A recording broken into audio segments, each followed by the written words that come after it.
Nafar emakumeentzako Nafarroan aldaketa politiko eta sozial sakon bat eskuratzea funtsezkoa da gure bizitzentzako. Izugarrizko zama izan dugu urtetan UPN eta erregimenaren pean bizitzeagatik, eta horrek ondorio handiak izan ditu gure funtsezko eskubidetan eta baita ere gure bizi baldintzen okertzean.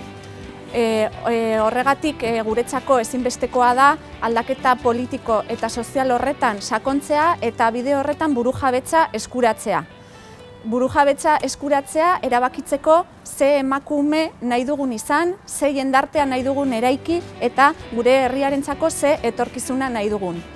Euskal Herria Bildu horretarako aktibo eta baliabide eraginkorra da, eta horregatik hemendik eskatu nahi diegu Nafarroako emakume abertzale, ezkertiar eta feminista guztiei Euskal Herria Bilduren aldeko bozka.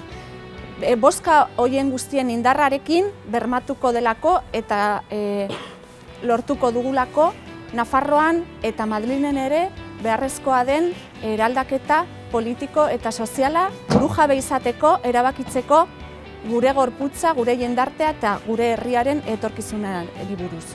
Para las mujeres en Nafarroa, conseguir un profundo cambio político y social es una necesidad de primer orden, puesto que durante los últimos años hemos sufrido el régimen de UPN y en lo que supone a vulneración de nuestros derechos fundamentales y de nuestras condiciones de vida. Y en este sentido, desde aquí queremos hacer un llamamiento a todas las mujeres de izquierdas, abertzales y feministas de Nafarroa a que el día 20 de diciembre vayan a votar a favor de Euskal Herria Bildu, porque todos esos votos son la fuerza que van a garantizar que se profundice en el cambio político y social en Nafarroa y que así podamos conseguir soberanía sobre nuestros cuerpos, sobre nuestra sociedad y para el futuro de nuestro pueblo.